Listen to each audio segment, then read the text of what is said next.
Maligayang bagong taon mula sa bumubuo ng Sitio Bangungot. Maraming salamat sa inyong patuloy na suporta at naway mapuno ng saya, pag-asa at biyaya ang darating na taon para sa ating lahat. Welcome to Sitio Bangungot. Ang channel kung saan maririnig nyo ang mga kwentong mula mismo sa mga tunay na taong nagpapadala sa atin ng kanya-kanya nilang mga nakakatakot at nakapangingilabot na karanasan sa buhay. Mapatungkol man yan sa multo, aswang, engkanto, at iba pa. At siyempre, narito pa rin ang inyong lingkod na ngayon ay bumabati po sa inyo ng manigong bagong taon sa ngalan ng Sitio Bangungot. Tamang-tama para sa panahong ito ang kwentong hatid natin ngayong araw mga kasityo na mula sa ating napiling letter sender for today na itago na lang daw natin sa pangalang Juliana. Samahan niyo akong alamin kung ano nga bang kababalaghan ang bumalot sa kanyang New Year's resolution, eksaktong 5 taon na ang nakalilipas.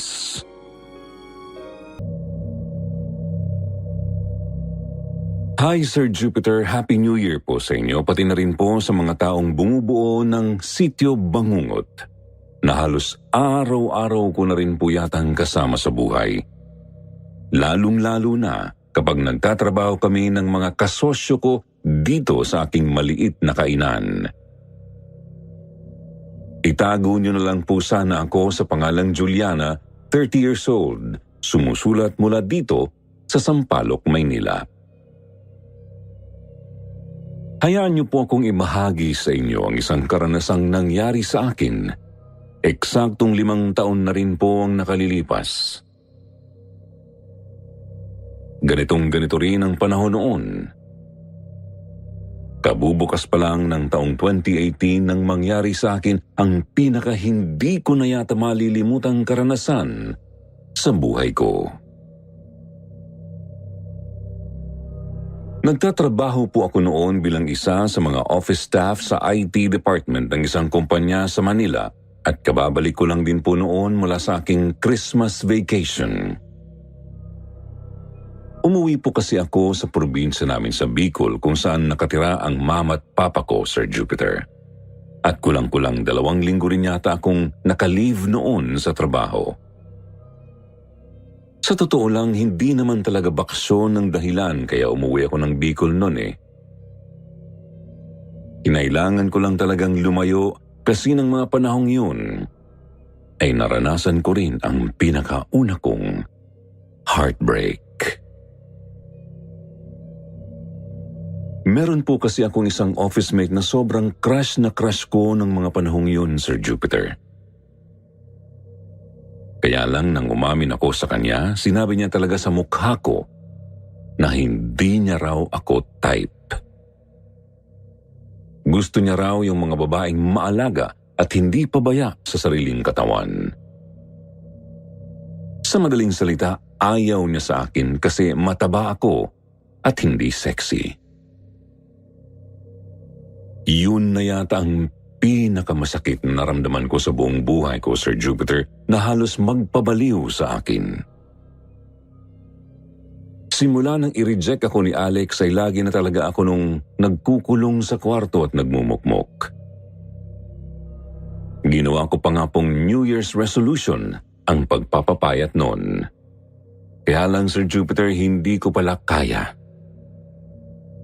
Hindi ko pa rin maiwasang kumain, lalo na't marami kaming handa nung medyanoche. Kaya bago pa ako bumalik sa trabaho noon, doble na halos ang timbang ko. Hanggang sa nung bumalik ako sa trabaho sa sobrang desperado kong pumayat noon, lumapit ako doon sa isang office mate kong nagbebenta ng Bangkok pills o yung mga dietary supplements po na ang sabi niya, effective daw talaga bilang pampapayat. Sobrang na-excite pa nga ako nung una, Sir Jupiter, kasi 3 araw pa lang yata akong umiinom noon, nakita ko na agad yung resulta. Ang kaso, after a week, pakiramdam ko biglang bumagal na yung proseso ng pagpayat ko. Kaya sobrang na-frustrate ako noon. Naghalo-halo na lahat ng negativity ko sa katawan. Nilalamon na ako ng insecurities ko, lalo na ng isang beses ay nakasalubong ko sa office yung isa pa naming katrabaho na si Elsa. Nakatulad ko ay dabya na rin noon. Sa totoo lang ay mas mataba pa nga siya sa akin dati, pero nang magkita kami ulit, muntik ko na halos hindi makilala dahil sobrang payat niya na. Tapos nakita kong kausap niya yung kaopisina naming nagbebenta ng Bangkok pills. Kaya akala ko talaga noon, yung pills din ang dahilan ng pagpayat niya.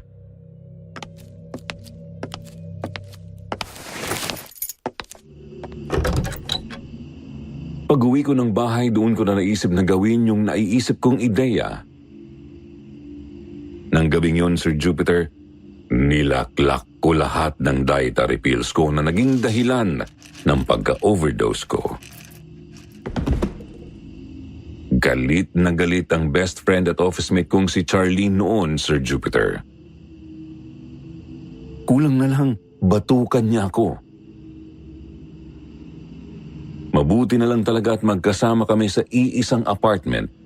Kaya nagawa niyang makahingi agad ng tulong on time, kundi ay mas malala sana ang inabot ko dahil sa katangahan ko. Umiyak lang ako noon sa harap ni Charlene. Sabi ko pa, akala ko kasi kapag ginawa ko yun, bigla na lang ding babagsak instantly ang timbang ko, tulad kako ng nangyari kay Elsa. Pero nagulat na lang po ako sa mga sumunod na sinabi sa akin ni Charlene noon.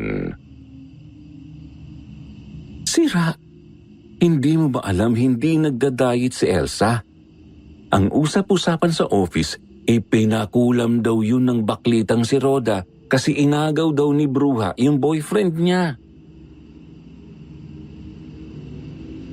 Hindi ko alam kung kasalanan ko o kasalanan ba ni Charlene na sinabi niya pa sa akin ang totoong dahilan kung bakit bigla na lang pumayat si Elsa, Sir Jupiter.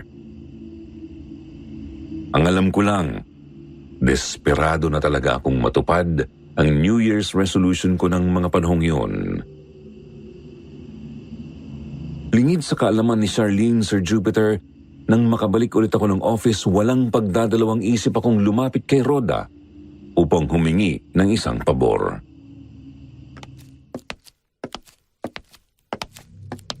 Rhoda, di ba may kakilala kang mangkukulam? Medyo nagulat pa si Rhoda nang bigla kong itanong sa kanya yon, Sir Jupiter. Muntik na sana siyang tumanggi kung hindi ko lang agad sinabing, may ipapakulam lang din kasi sana ako. Tinanong niya ako kung sino. Sabi ko naman, si Alex. Gusto ko kakong ipakulam si Alex para makaganti man lang ako sa ginawa niyang pangre-reject sa akin. Doon, nagkasundo agad kami ni Rhoda. Matagal na rin pala siyang naiinis kay Alex dahil pati siya nakaranas din ng diskriminasyon sa katrabaho namin yun dahil daw sa gender preference niya. Ayaw din kasi ni Alex sa bakla, kaya ipinahiyasan ito sa harap ng mga katrabaho namin nung nasa bakasyon ako. Eksakto. Last day na rin ni Rhoda nun sa trabaho dahil nag-file na rin pala siya ng immediate resignation dahil na rin nga po sa kumakalat na chismis sa opisina namin tungkol sa pagpapakulam niya kay Elsa. Hindi na po ako nag-overtime sa trabaho that day. Lingid sa kaalaman ng kaibigan kong si Charlene, pinuntahan ko kaagad yung address na ibinigay sa akin ni Rhoda kung saan daw nakatira yung sinasabi niyang mangkukulam na nagngangalan daw na Aling Deli. Hindi ko na po sasabihin ang exact location para na rin sa sarili kong proteksyon. Pero dito lang po yun sa may Bulacan. Maliit na bahay lang yun na nasa loob ng isang tagong compound. Maliit na bahay pero kapag titingnan mo ay para talaga siyang haunted house. Dahil bungad pa lang noon ay makakaramdam ka na agad ng eerie feeling. Para bang may dark aura na bumabalot sa bahay na yun, Sir Jupiter. Pero talagang matigas ang bungo ko kaya tumuloy pa rin ako.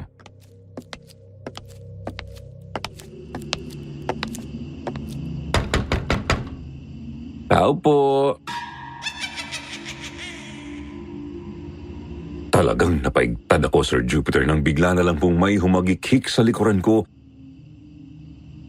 Hawak-hawak ko nga yung dibdib ko nung humarap ako dun sa matandang uugod-ugod na nakangisi pa sa akin nung time na yon. Wala nang intro-intro pa basta tinanong niya lang agad ako kung sino raw ang balak kong ipatumba. Si Alex po, yung salbahing office mate ko. Tumango-tango yung matanda sa akin. Hindi ko may alis ang tingin ko sa kanya, Sir Jupiter, kasi talagang nakakatakot siya Lagas na lahat ng ngipin niya, talagang kulubot na ang mukha, Sir Jupiter. Meron din pong malaking kulay itim na balat sa kaliwang pisngi niya, natadtad ng balahibo at medyo nakakadiring tingnan.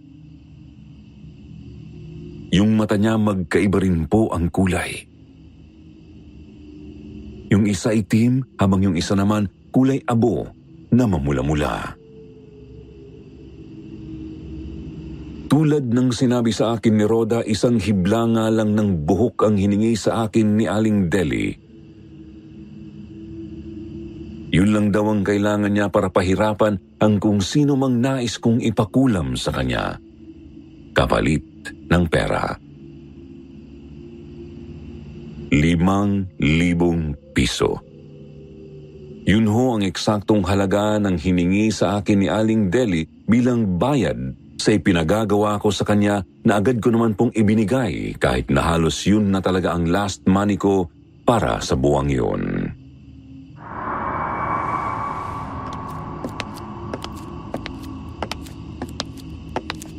Umuwi ako ng gabing yun na sobrang kabado, Sir Jupiter.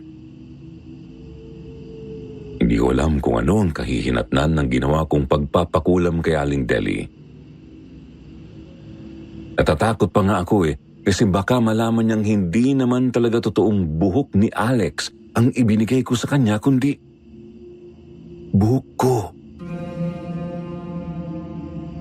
Opo, yun nga ang ginawa ko, Sir Jupiter. Buhok ko ang ibinigay ko kay Aling Deli. Ipinakulam ko ang sarili ko sa pag-asang dahil doon tulad ni Elsa, ay mabilis din akong mangangayayat at mawawala ang lahat ng kinaiinisan kong taba sa katawan ko. Ganun na po ako kadesperado ng mga panahong yun. Ganun nakagulo ang utak ko. Hindi ko akalain na ganun ang mangyayari sa akin dahil lang sa pag-ibig. Although naging very specific lang naman ako kay Aling Deli, ang sabi ko lang naman sa kanya, bigyan niya ng sakit na minapakulam ko hanggang sa mangayayat ang katawan nito. Tapos tigilan niya na. Medyo pinagtawanan pa nga ako ni Aling Deli dahil napakababaw ko naman daw gumanti kung ganun lang ang gusto kong ipagawa. Ang sabi ko naman, gusto ko lang naman kasing turuan siya ng leksyon. Sabi naman ni Aling Deli, ako raw ang bahala. Ako naman daw ang masusunod dahil ako ang nagpapakulam.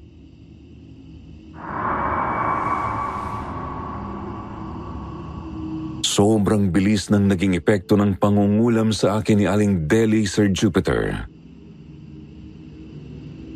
Eksaktong hating gabi na yata yun nang bigla akong magising dahil sobrang sakit ng tiyan ko.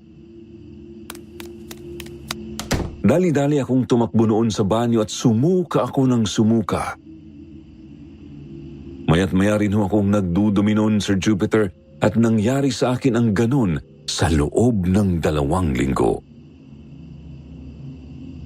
Hindi ko nga rin alam kung papaanong kinaya ng katawan ko yun pero parang isang himala ang nangyari sa akin dahil sa wakas, Sir Jupiter. Natupad ko rin ang New Year's resolution ko. Bago matapos ang buwan ng January taong 2018, pumayat na talaga ako. Sa maniwala man kayo o hindi, mula sa timbang na 200 pounds, naging 140 pounds na lang ako.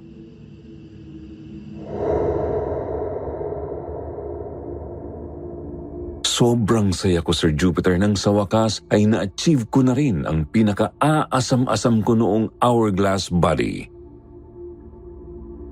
Hindi naman na nagtaka ang mga katrabaho ko dahil nakita naman nila kung paano ako nahirapan sa sakit ko sa loob ng 2 linggo.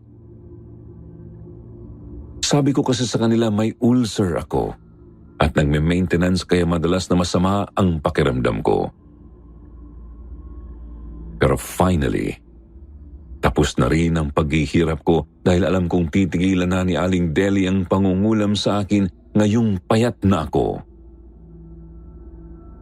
Kaya lang po, mukhang nagkamali pala ako doon.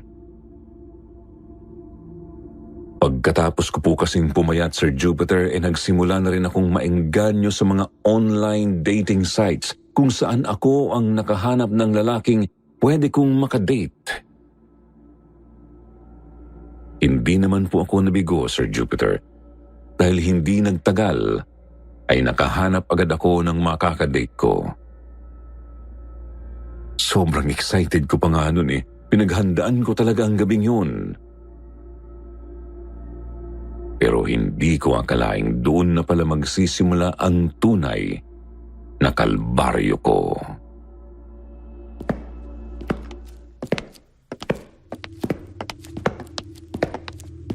Dinala ako ng kadate kong itago na lang po natin sa pangalang Joe na isang PhilAm National sa isang magandang restaurant. Mabait si Joe, Sir Jupiter. Dati raw kasi siyang missionary nung medyo bata-bata pa siya. Sosyal, elegante, at halatang mamahalin yung lugar na pinagdalhan niya sa akin. Nasa kalagitnaan kami ng pagkain ni Joe, Sir Jupiter, nang makaramdam ako ng bigla ang pananakit ng tiyan. Napaigik ako sa sakit. Naramdaman kong parang may tumutusok na karayom sa loob ng sikmura ko. Lalong-lalo na sa mga bituka ko, kaya halos hindi ko magawang huminga dahil sa sakit. Kahit si Joe na taranta bigla't hindi alam ang gagawin. Inaya niya akong magpunta na agad ng ospital noon at pinilit ko namang tumayo. Hawak-hawak ko pa nga ang kamay ni Joe, Sir Jupiter, nang bigla na lang sumabog ang suka ko sa harap niya. Lahat na po yata ng kinain ko, Sir Jupiter, na isuka ko na ng mga sandaling yun. Tapos ang nakakahiya pa, sobrang baho ng amoy nun. Pero kahit na ang tagal ko ng sumuka, hindi pa rin nawawala ang sakit ng tiyan ko. Kaya tumakbo na ako palabas ng restaurant sa sobrang hiya. Nung nakalabas na ako, Sir Jupiter, doon naman ako inabot ng pagdudumi. Opo, nakakahiyamang aminin talagang napadumi ako sa labas ng mamahaling restaurant na yun, Sir Jupiter. Mabuti na lang talaga at doon ako sa may rear exit dumaan. Sa tapat mismo ng parking area kung saan ako nakakita kanina ng CR. Hindi ko nga alam kung open ba for customers ang CR na yun basta pumasok na lang ako doon at naglinis ng sarili. Iyak ako ng iyak noon, Sir Jupiter. kaya ko lang magpalamon sa lupa, ginawa ko na. Hindi ko alam kung may mukha pa ba akong ihaharap sa ibang tao paglabas ko ng CR na yun dahil kahit naman naglinis na ako, amoy na amoy ko pa rin yung napakasangsang na amoy mula sa sarili kong suka at dumi na dumikit na sa balat ko. Sapo-sapo ko ang mukha ko at umiiyak pa rin ako nang maramdaman kong sumakit bigla ang ngipin ko, Sir Jupiter. Sobrang kirot nun kaya kinapa ko ng dila kung ano ba yun. Nagulat na lang ako nang maramdaman kong may malaking butas na yung bagang ko tapos parang may something akong nararamdamang gumagalaw mula doon. Pagtingin ko dun sa salamin sa may ibabaw ng sink, halos mabaliw ako, Sir Jupiter, nang makita kong may lumalabas na uod dun. Uod na kulay puti, mataba, tapos nakakadiri. Lumalabas talaga siya galing sa butas ng bagang ko, Sir Jupiter, kaya talagang napasigaw na ako. Tarantang-taranta kong tinawagan nun si Charlene, mabuti na lang at nasa bahay lang siya nun. Malapit lang din naman sa apartment namin yung restaurant na pinagdalhan sa akin ni Joe, kaya in less than 20 minutes, nakarating na sa wakas si Charlene.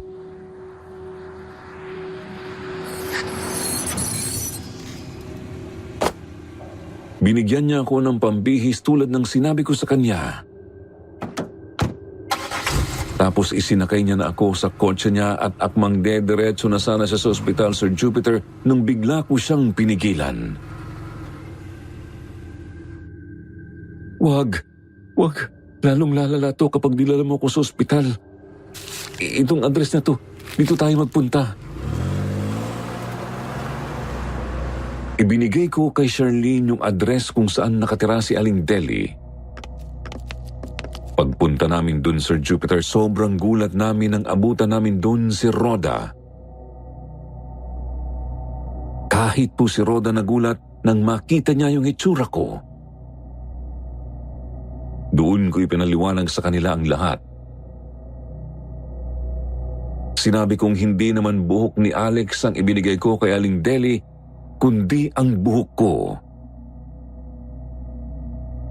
Sinabi ko rin po yung rason ko, Sir Jupiter, kung bakit ko ginawa yun, kaya galit na galit din sa akin si Rhoda. Kaya lang ang ipinagtataka ko, bakit kinukulam pa rin ako ni Aling Deli tapos na naman na ang usapan namin nung una? Malinaw naman ang naging instruction ko sa kanya. Pero dun ko nalaman, Sir Jupiter, na sinabi pala ni Aling Deli kay Rhoda na mababaw lang ang pagpapakulam na ipinagawa ko kay Alex. Kaya itong si Rhoda, nagbayad pa ulit kay Aling Deli para kulamin ito ulit ng mas malala. Sabi ko naman, ayos lang naman sa akin na nagkamali si Rhoda dahil kasalanan ko naman ang nangyari basta't bawiin lang nila sa akin ang kulam. Kaya lang, Sir Jupiter, halos manghina ako sa isinagot sa akin ni Aling Deli. Hindi na pwede. Nabulungan ko na ang buhok mo, Juliana. Hindi na rin pwedeng bawiin ni Rhoda ang kulam dahil lang hiniling niya sa akin ay kamatayan. Ang buong akala ko nun, Sir Jupiter, yun na rin ang magiging katapusan ko. Akala ko po dahil sa sobrang kagustuhan kong matupad ang inaasam ko, buhay ko na ang magiging kapalit nun. Mabuti na lang, nakahanap pa kami ng solusyon. Meron pa kami isang nalapitang manggagamot, Sir Jupiter, na sobrang galing. Si Kuya Permin.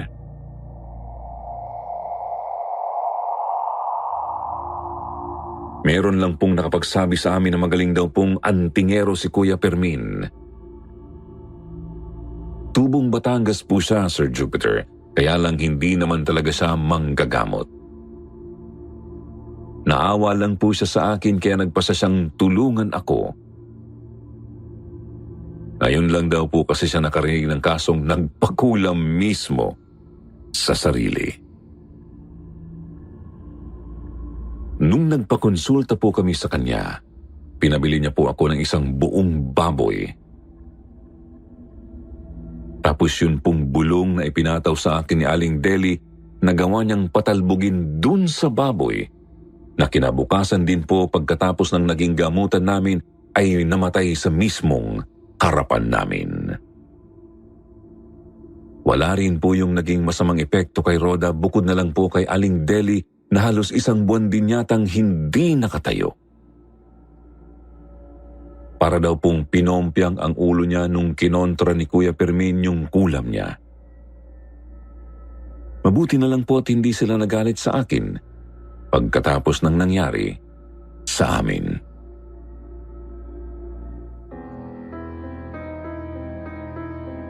Pagkatapos noon, Sir Jupiter, sa tunay na doktor naman ako lumapit.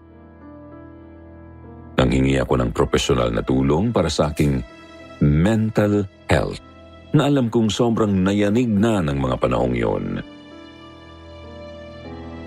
Mabuti na lang po at nakarecover ako. Sa totoo lang ay bago pa lang po talaga akong bumabangon, Sir Jupiter, dahil 5 taon pa lang din naman ang nakakalipas buhat nang mangyari yun sa akin. Pero masasabi kong kumpara noon ay mas maayos na ako ngayon kahit papaano.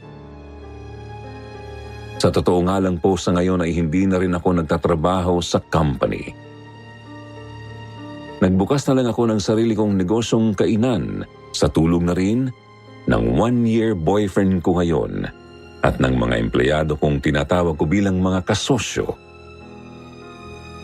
Gusto ko nga sanang banggitin ang pangalan ng kainan ko dito sa may Sampaloc kaya lang sobrang nakakahiya itong kwento ko kaya huwag na lang.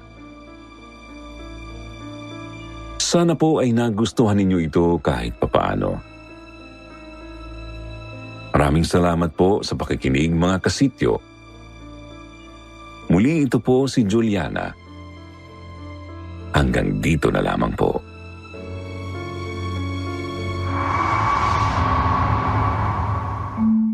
Kung mayroon man akong pagsisisi sa buhay ko, yun ay ang isang memoryang nabaon ko sa limot. Bata pa lang kasi ako noon at hindi ko masyadong dinadama ang mga interaksyon ko sa mga tao sa paligid ko, pati na ang batang nakilala ko sa araw ng Noche Buena. Ako si Japet at ito ang kwento ko. 7:00 ng gabi nagpunta ako sa kapitbahay namin para alukin si Warren na mangaroling kami. Malapit na kasi ang Pasko at hindi ko pa kasi nasusubukang mangaroling dahil hindi ako pinapayagan ni Mama dati. Baka raw mapahamak ako lalo na't gabi o baka may makasalubong kaming lasing at mapagtripan kami.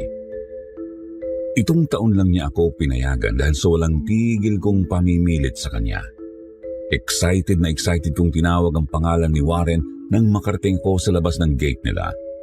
Lumabas naman kaagad siya sa bahay nila. Pinayagan na ako ni Mama sa wakas.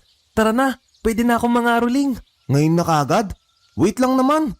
Puntahan din natin si Joseph at iba pa nating kaibigan para mas madami at mas masaya. Umuo naman ako noon at hinintay si Warren na makapagbihis. Pagkatapos, nagpunta kaagad kami sa bahay nila Joseph. Mayroon itong dalang DIY instruments na gawa sa lata para daw mas masaya ang pangangaroling namin. Inalok din namin ang iba naming kaibigan noon kaya mas dumami kami. Una kaming nangaroling sa purok namin at hindi may pagkakaila ang gulo ng kanta namin dahil hindi kami nakapag-practice. May ibang hindi kabisado ang buong kanta at may iba namang todo kong bumirit, kagaya na lang ni Warren. Sa katunayan siya lang ang may magandang boses sa amin kaya siya ang aming naging pambato. Kahit naman ganun kagulo, hindi ko mapigilang maaliw noon. Nandoon ang mga tawanan, lalo na't kapag ang bahay na pinuntahan namin ay marunong ding sumabay. Hindi namin mabilang kung ilang bahay na ang napuntahan namin pero malaki-laki rin ang nabuo naming pera. hanggang sa umabot kami sa pinakadulong bahagi ng aming purok. May isang bahay na may malawak ang tarangkahan. Pero nagagawa pa rin naming makita ang bahay dahil 2-story ito. Walang mga Christmas lights, pero may isang higanting parol na nakasabit sa labas.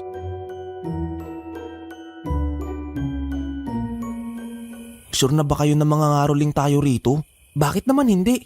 Rinig ko nung nakaraang taon malaki ang bigay nila sa mga nangangaroling eh. Last year yun, kasi buhay pa si Lola Miriam. Siya lang naman sa pamilya nila ang mahilig sa Pasko. Subukan na lang natin. Nandito na tayo eh.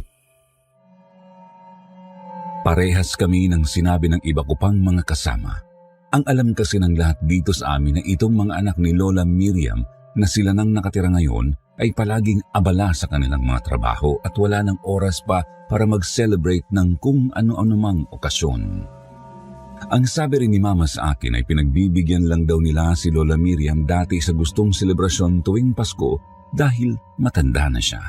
Hindi na rin siya nakalalakad pa pagkatapos ma-stroke. At March lang ng taong ito ay pumanaw na nga si Lola Miriam. Simula noon ang tanging ilaw sa kanilang tahanan ay tuluyang namatay at mukhang walang balak ang mga anak niyang ipagpatuloy ang kanilang tradisyon. Ang parol na nakasabit sa labas nila ay ang parol ni Lola Miriam na nakasabit pa noong nakaraang taon. Bukas naman ang ilaw sa bahay nila kaya naisip naming may tao sa loob. Nagsimula na kaming mangaroling noon. Nung una, tuwang-tuwa pa kami sa pagkanta pero nang umabot na kami sa ika-3 kanta namin at wala pang lumalabas sa bahay nila, nagsimula na kaming magtinginan. Sumenya si Warren na itigil na namin ang pagkanta dahil mukhang walang planong lumabas ang mga tao sa bahay nila. Tao po! Mamamas ko po! Malakas na pagkakasabi ni Warren at ilang ulit niya pang sinubukan. Pero para lang kaming hangin na hindi man lang pinansin. Ako naman ay pinagmasdan ko ang bintana ng bahay nila. May kurtina roong nakatakip pero dahil sa ilaw sa loob, nakikita kong may tao roong nakatayo. Hindi ko alam kung nakatingin ba ito sa amin dahil anino lang ang nakikita ko. Pero ewan ko ba't ako nakaramdam ng kilabot noon. Siguro dahil malamig lang ang gabi kaya ganoon na lang ang pagtaas ng mga balahibo ko sa katawan. Hinawakan ko ang braso ni Warren at sinabihan siyang mas mabuting umalis na lang kami. Hindi rin naman namin mapipilit ang mga taong lumabas at magbigay kung ayaw talaga nila. Naglakad na kami paalis para umuwi sa mga bahay namin. Habang nasa kalsada ay nag-uusap kami sa magiging hatian namin sa nalikom naming pera. Ako ang may hawak sa pera namin kaya binilang ko muna ito bago ko binilang kaming lahat. 6 kaming lahat noon kaya hinati ko na ang pera para mabigyan ko na sila. Nang matapos kong gawin yun, napakunot ang noo ko nang mayroon pang natira sa kamay ko. Naibulsa ko na naman ang hati ko kaya bakit mayroon pang natira? Ilang beses ko na ring dinouble check yun kanina kaya sigurado akong hindi ako nagkamali. Nabigyan ko na ba lahat? Meron pa kasi rito eh. Ako meron ng akin. Kayo ba? Isa-isa namang tumango ang mga kasama ko. Kahit na nalilito, ang ginawa ko na lang ay hinati ko ulit yung natira at ibinigay sa kanila. Hindi ko na lang yun masyadong inisip dahil baka nga nagkamali lang ako. Umuwi na rin kami isa-isa sa mga bahay namin hanggang sa kami na lang ni Warren ang naiwan. Papasok na ako sa gate namin kaya nagpaalam na ako kay Warren. Bukas ulit ja. Tayong ulit 5 bukas para masaya. Tsaka isip ulit tayo ng panibagong kanta. 5? Anong 5 6 tayong lahat kanina? Napatigil ako sa pagpasok sa gate namin at hinarap si Warren na nakakunot na ang noo sa akin. Sure akong 6 kaming lahat noon. Marunong naman ako magbilang kaya grabe na talaga kung pati yun ay nagkamali pa talaga ako. Subalit si Warren ay nilapitan ako at sinapak ang balikat ko. Lu, inaantok ka na ba? 5 lang tayo kanina. Ako, ikaw, si Joseph, si Nemuel, si Herbert. Paano yan naging 6 aber? Ha? Pero sure talaga akong 6 tayo eh. Nagkamali ba ako? Natahimik ako nun at nag-isip sa nangyari kanina. Inalala ko ang mga mukha ng kasama namin at ang suot nilang mga damit at kung paano sila naghilera sa pagbilang ko kanina. Magkatabi si Joseph at Nimuel. Si Herbert ay nasa dulo at mayroon pa siyang lalaking katabi nun. Mayroong kasama si Herbert War. Kulay pula pa nga ang damit niya eh. Ano? Paano nangyari yun eh? Si Herbert ang huli nating niyaya. Sino pa yung isa? Handa na sana akong sumagot noon pero bigla akong natameme dahil hindi ko pala kilala ang lalaking katabi ni Herbert. Pamilyar naman ang mukha niya sa akin. Nakita ko na ang itim at manipis na buhok na yon at ang mapupungay niyang mga mata. Alam ko sa sarili kong minsan ko na siyang nakita pero nakapagtatakang hindi ko alam ang pangalan niya. Ang lalo ko pang ipinagtaka ay dahil hindi ko man lang tinanong ang pangalan niya kanina. Para bang hinayaan ko lang siyang sumama ng walang kaproble-problema. Hindi rin naman kasi nagtanong ang mga kasama ko at parang wala lang sa kanila kaya hindi na rin ako nag-abala pa. Hindi ko alam eh. Dapat tinanong niyo siya kanina. Paano nga wala naman akong nakita. Baka niloloko mo lang ako ah. Meron nga talaga tayong isa pang kasama. Kung gusto mo tanungin na lang natin sila bukas para malaman talaga natin kung sino yun. Pumayag naman si Warren at saka umuwi na sa kanila. Ako rin ay pumasok na sa bahay namin. Doon ko na naramdaman ang antok ko kaya dumiretso kaagad ako sa kwarto ko para matulog. Masyado akong nawili sa pangangaroling noon at gusto ko na kaagad na dumating ang bukas para mangaroling ulit.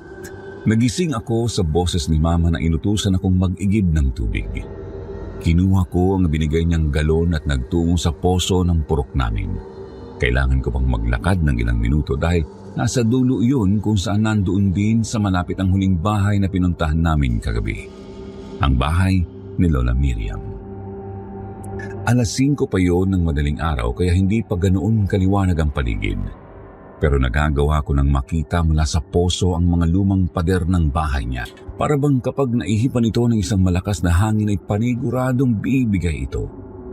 Mukhang pagtatrabaho nga lang talaga ang inaatupag ng mga anak niya dahil wala na silang oras pa na ayusin ang kanilang bahay. Napatigil ako sa pag-igib nang mapunta ang tingin ko sa ikalawang palapag ng bahay nila. Mayroon yung parang maliit na balcony sa taas katabi lang ng bintanang nakita ko kagabi. Mayroon doong rocking chair na nakalagay. Yun ang rocking chair na palaging ginagamit ni Lola Miriam nung nabubuhay pa siya. At ngayon ay nakikita ko yung gumagalaw ng mag-isa. Nabitiwan ko ang hawak kong galon dahil sa gulat. Nilakbay ko kaagad ang tingin sa paligid. Nagbabaka sakaling mayroon lang doong tao nakakaalis lang mula sa pagkakaupo sa rocking chair. Subalit, wala akong makita. Hindi ko namalayan na mayroon na palang figura sa likuran ko at nang maramdaman ko ang malamig niyang palad ay kaagad akong napasigaw sa gulat. Natabaan ko siya ng siko ko dahil sa pagkabigla. Kamuntikan ng matumbang kaibigan ko dahil siya rin ay nagulat sa biglaan kong paglingon. Si Warren lang pala at mag-iigib din ng tubig. Aray! Grabe ka naman dya. Nananakit ka pala kapag nagugulat. Ikaw kasi ba't hindi ka nagsasalita? Ano ba kasing tinitignan mo dyan ha? At bakit ang seryoso mo? Itinuro ko kaagad ang bahay ni Lola Miriam at sinabi sa kanya ang nakita ko. Kumunot naman ang noo ni Warren at sunod noon ang pagkagimbal ng kanyang ekspresyon. Mabilis niyang iniwas ang tingin doon. Ako naman ay natulala dahil ang rocking chair na nakita ko kanina ay hindi na gumagalaw pa. Hindi naman gumagalaw dya. Pero, gago. Ano yung nakita ko? Anong ibig mong sabihin? May bata. Nandoon sa bintana na nakasilip. Hindi mo ba nakikita? Tiningnan ko naman ang bintana at wala akong makita roon bukod sa kurtinang gumagalaw dahil sa hangin. Binalik ko ang atensyon ko kay Warren na ayaw nang lingunin ang bahay ni Lola Miriam. Nagmamadali itong mag-igib ng tubig at hindi man lang ako malingon. Seryoso ka ba talaga? Oo nga. Nandun talaga kanina. Kitang-kita ko nakatitig siya sa atin. Tapos dilat na dilat pa ang mga mata niya. Ewan, wag mo na nga akong tanungin. Baka inaantok lang ako. Kakagising ko lang din eh. Kagaya ng sinabi niya, hindi na nga ako nagtanong pa dahil ako rin mismo ay nabalot ng kalituhan. Magkaiba kami ng nakita sa bahay ni Lola Miriam, pero parehas yun na hindi maganda at questionable. Sa tatlong magkakapatid na naroon sa bahay, 2 sa kanila ay may pamilya na. Ang isa ay bumukod at ang isa naman ay nandoon nakatira sa bahay. Subalit sa pagkakaalam ko, wala pa silang anak, kaya papaanong may bata roon? Sabay kaming umuwi ni Warren at nag-uunahan pa talaga dahil sa kilabot na parehas naming nararamdaman. Palayo na kami sa bahay ni Lola Miriam pero pakiramdam namin ay mayroong nakatitig sa amin. Dahil kasi iyon sa sinabi ni Warren, kaya pati tuloy ako ay nabahala na baka yung batang nakita niya ay nakasunod sa amin. Tuluyan akong nakauwi sa bahay noon na puno ng pawis sa mukha. Nagtaka pa si Mama kung bakit daw putlang-putla ako. Bumalik ako sa kwarto noon para magbihis. Nakita ko naman sa maliit na lamesa ko ang pera na nalikom namin sa pangangaroling kahapon. Bigla kong naalala ang batang hindi ko matandaan ang pangalan kaya lalo akong kinilabutan.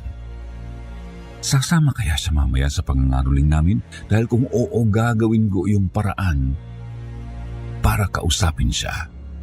Dumating na nga ang gabi at nagkita-kita kaming lahat sa labas ng bahay namin. Nag-meeting muna kami saglit sa magiging paandar namin mamaya. Nagsuhestyon si Joseph na mayroon daw sasayaw sa amin dahil uso na rin daw yun ngayon. At habang nag-uusap kami, ilang beses kong binilang kung ilan kaming lahat. Tama nga si Warren, na 5 lang kami. Kaya nagtanong ako sa kanila tungkol sa batang nakita ko kahapon. Sure ba talaga kayo? Wala ba kayong ibang dinala kagabi? Baka may nang titrip dito sa akin ha? Wala nga, Ja. Itigil mo na yan at mangaroling na lang tayo. Doon naman tayo sa kabilang purok. Habang hawak-hawak ko ang flashlight sa kamay, nauna akong maglakad sa amin. Dahil nasa dulo ng purok namin ang bahay ni Lola Miriam kaya nadaanan din namin ito. Sinulyapan ko lang ang parol na nakasabit at ibinalik na sa daan ang tingin dahil baka kung ano pa ang makita ko. Si Warren, hindi man lang ito nilingon ng isang beses, takot pa rin sa nakita kaninang umaga. Bahagya akong napayakap sa sarili nang makaramdam ako ng malamig na ihip sa aking mga braso. Ganoon din ang mga kasama ko. Napaangat ang tingin ko sa mga matatayog na puno ng nyog sa gilid ng kalsada na ngayon sumasayaw ang mga dahon dahil sa hanging dumaan. Tahimik lang kaming naglalakad. Nang biglang mapaigtad ang lahat sa gulat dahil sa niyog na nahulog. Ako ang kamuntikan ng matamaan noon dahil nasa tabi ko lang ito nahulog. Nawasak ang niyog at tumalsik ang laman nitong sabaw sa paa ko. Gago tol, muntikan ka na ron ah. Mukhang hindi mo pa talaga oras. Biro pa ni Warren at nagtawanan sila ng mga kasama ko. Sinamaan ko lang siya ng tingin dahil ako na nga itong muntik mamatay eh. Nagawa pa akong biruin. Nagpatuloy na kami at nang makita ang una naming target, kaagad kaming kumanta. Mas maganda ang naging pangangaroling namin noon kaysa noong nakaraang araw dahil nakapagplano kami. Halos umabot din kami ng 2 oras sa pangangaroling at malaki-laking pera ang kinita namin. Mas malaki kaysa kahapon. Pauwi na kami at muli na namang nadaanan namin ang bahay ni Lola Miriam. Napatigil kami nang makita naming may pumasok doon. Isa iyon sa mga anak niya. Wala na dapat akong balak na magtagal noon pero biglang nagsalita si Joseph at nagsuhestyon na mangaroling kami ulit sa bahay na yun. Mabilis naman kaagad akong tumutol at ganoon din si Warren. Wag na, hindi pa ba tayo natuto kahapon? Nakailang kanta na tayo pero hindi man lang sila lumabas. Baka maulit lang yun kapag nangaroling pa tayo sa kanila. Oo nga, tsaka ang laki na ng kita natin oh. Tama na to, bukas naman ulit. Pagod na akong kumanta eh. Nagprotesta naman ng isa naming kasama. Sinasabing dadami pa ang aming kita kapag nangaroling kami sa bahay ni Lola Miriam. Wala naman daw masamang sumubok ulit. Kung hindi kami bibigyan ulit, edi aalis na lang din daw kami kagaya ng ginawa namin kahapon. May point naman siya, pero hindi naman talaga yun ang pinoproblema namin ni Warren, kundi ang mga nakita namin kanina. Hindi kami mapakali dahil baka muli naming maramdaman ang kilabot kapag lumapit kami sa bahay na yon. Tumutol ulit kami, pero ang ending, nagtungo pa rin kami sa bahay ni Lola. Ano ba kasing magagawa namin ni Warren kung tatlo silang sumang-ayon? Wala kaming gagawa nun kundi ang sumunod sa kanila. Hinayaan naman namin silang mauna habang kami ni Warren ay nasa likuran lang nila. Nang makalapit na kami sa tarangkahan nila, doon na rin nagtaasan ng balahibo ko sa katawan. Hindi ko kayang iangat ang tingin ko at nanatili lang akong nakatitig sa nakasara nilang gate habang kumakanta. Nakatapos kami ng 2 kanta at sa loob ng kantang yun ay walang tigil ang pamamawis ko sa mukha. Kaunti na lang at hihilahin ko na sila paalis sa bahay nang bigla na lang magbukas ang gate. Bumungad sa amin ang isang lalaking may matipunong katawan. Hindi ito nakangiti, ngunit hindi rin naman nakasimangot ang mukha. Lumapit ito sa amin at saka may inabot na pera. Nagningning kaagad ang mukha ni Joseph nang makita ang laki ng salapi na ibinigay. 1,000! Nang makita ko ang pera, parang nakalimutan ko rin saglit ang nararamdaman ko at nakipagdiwang kasama nila. Abala akong makipag-high five sa kanila noon nang may bagay na bumanggalang sa likuran ko. Hindi naman sobrang lakas, marahan lang, sapat para kunin ang atensyon ko. Lumingon ako sa aking likuran para tingnan kung sino yon, pero kaagad akong natigilan nang makita ko ang nakatayo sa tabi ko. Ito yung bata na nakita ko kahapon. Ngumiti ito sa akin bigla at kamuntikan na akong mahimatay nang makitang wala siyang ngipin at tanging dila lang ang nandoon sa bibig niya. Ang kanyang mga mata ay hindi kumukurap na animo, hindi natatablan kung gaano pakalakas ang hangin sumalubong sa kanyang mukha. Hindi ko na napigilan ang sarili ko at napasigaw ng malakas. Ha! May multo! Nandito yung bata! Nagulat ang mga kasamahan ko sa biglaan kong pagsigaw. Bago pa man nila maintindihan ang sitwasyon, tumakbo na kaagad ako palayo kaya agad silang napasunod sa akin. Nagsisisigaw ako sa daan at ganoon din sila dahil nahawa na rin sila sa takot ko kahit hindi naman nila alam ang nakita ko. Sa bilis ng takbo namin dumagundong sa semento ang tunog ng mga tsinelas namin. Hindi ko kayang lumingon sa likuran ko. Ang flashlight na hawak ko ay hindi ko na rin mabitbit ng maayos dahil sa panginginig ng aking mga kamay. Dahil doon, hindi ko napansin ang bato sa daraanan ko. Napatidang pa ako dahil sa bilis ng takbo ko, hindi ko na nakontrol ang sarili ko at napasubsob sa semento.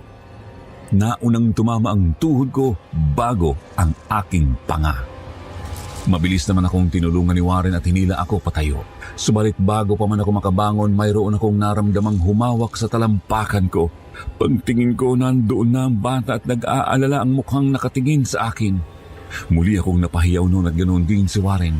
Maras niya akong hinila kaya wala akong magawa kundi ang magpatangay sa kanya. Nakarating kami sa tapat ng bahay namin na hinihingal na. Doon ko na rin naramdaman ang sakit ng mga natamo kong galos. Habol-habol ko ang paghinga ko nang biglang hawakan ni Warren ang braso ko. Ang mukha niya ay nilubayan na lahat ng kulay. Nakita ko yung bata. Siya ba yung sinasabi mo kahapon? Oo, siya nga. Sabi ko na, di ba? Hindi ako nagsisinungaling nun. Ang mga kasama namin na hirap ding huminga ay tiningnan kami ng buong pagtataka. Subalit may halong takot na ang mga mata nila. Base sa kanilang reaksyon, mukhang kami lang ni Warren ang nakakita sa bata. Nung oras na yon, hindi ko mapigilang tumingin sa bawat gilid ko at baka bigla na namang magpakita sa akin ang multo. Pumasok muna kami sa gate ng bahay namin upang doon magbilang sa kita namin. Pagkatapos, nagsiuwian na kaagad sila at ako naman ay pumasok na ng bahay. Tahimik na ang bahay namin pero nakabukas pa rin ang ilaw. Naabutan ko si Mama na nagtutupi ng mga nilabhang damit sa salas. Nang makita niya ako, kaagad na kumunot ang kanyang noo at binigyan ako ng masamang tingin. Bakit daw ako napuno ng galos? Ganoon na ba raw ako katanga para matumba pa sa kalsada habang may dalang flashlight? Ang tanda ko na raw pero Hindi pa rin ako marunong mag-ingat. Napakamot na lang ako sa ulo ko noon bago inabot ang betadine na kinuha niya para sa akin. Tumakbo kasi kami, Ma. Sa pagmamadali ko natisod ako. Kaya ayun, grabe. Ang sakit nga ng pangako ngayon. Reklamo ko na sana hindi ko na lang ginawa dahil isang kurot sa tagiliran ang natanggap ko. Bakit ba daw kasi kami tumatakbo kung alam na ngang madilim na ang paligid? Isang impit na sigaw lang ang naiganti ko sa kanya. Nalilito kung sasabihin ko ba sa kanya ang nakita namin kanina.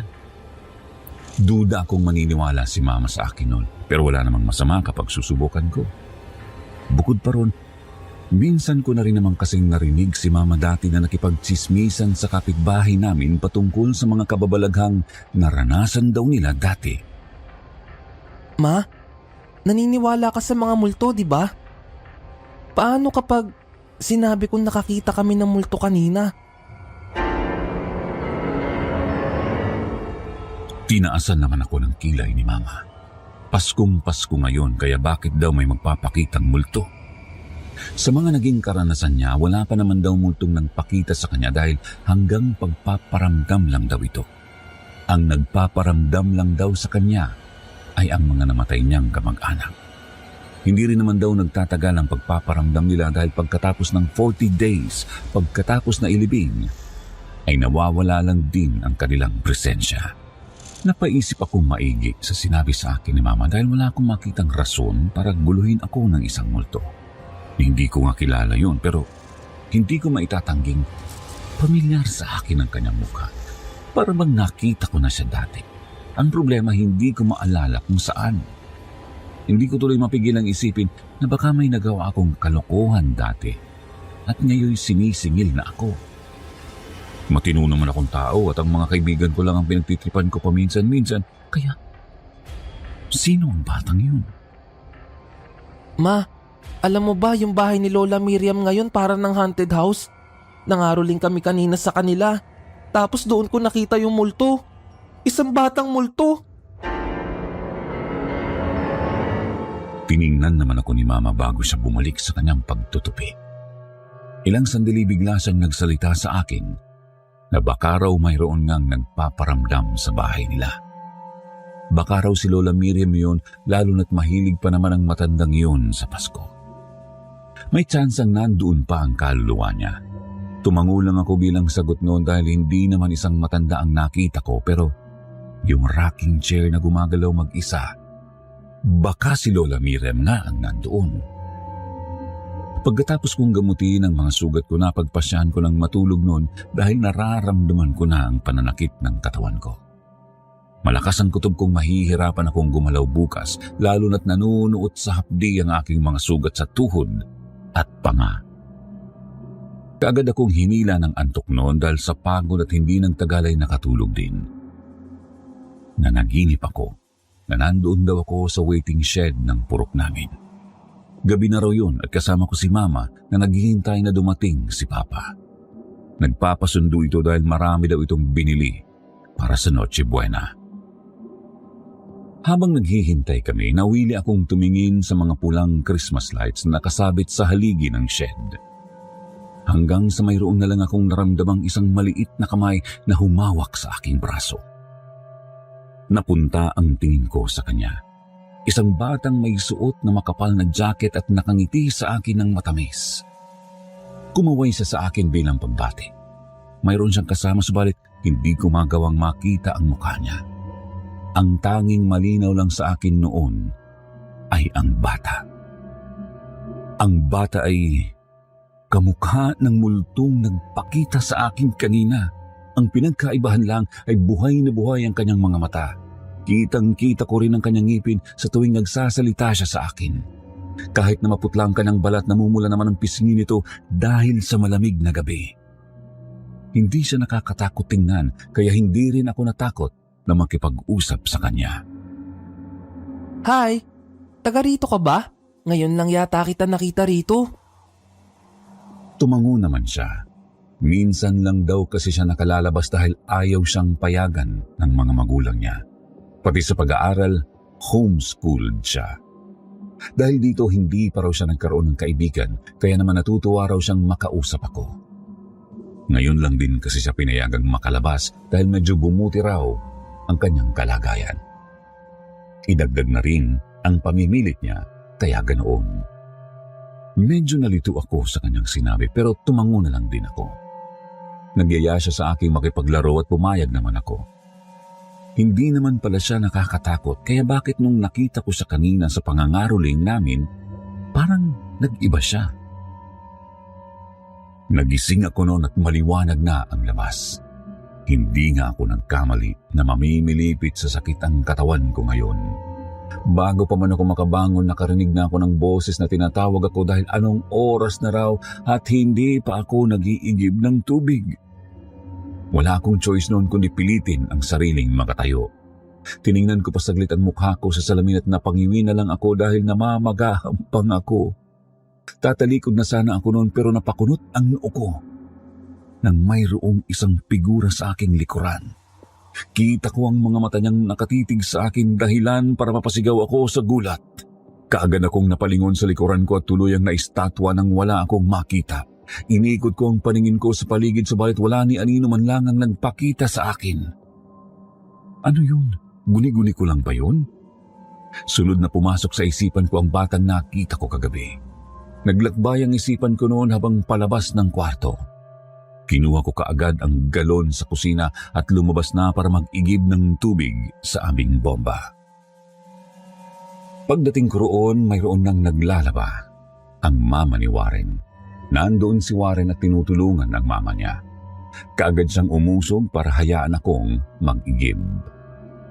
Napangiwi pa siya nang makita niya ang sitwasyon ng mukha ko para akong binugbog dahil sa kalos at pamamaga pati na ang mga tuhod ko na pulang-pula ang mga sugat. Mga ngaroling pa ba tayo mamaya, Ja? Hindi ako sigurado. Tanungin na lang natin sila Joseph, baka gusto pa nila. Kita ko sa mga mata niya ang pagkabahala noon. Siguro dahil sa nasaksihan namin kagabi, kaya ayaw na ni Warren na mangaroling pa ulit.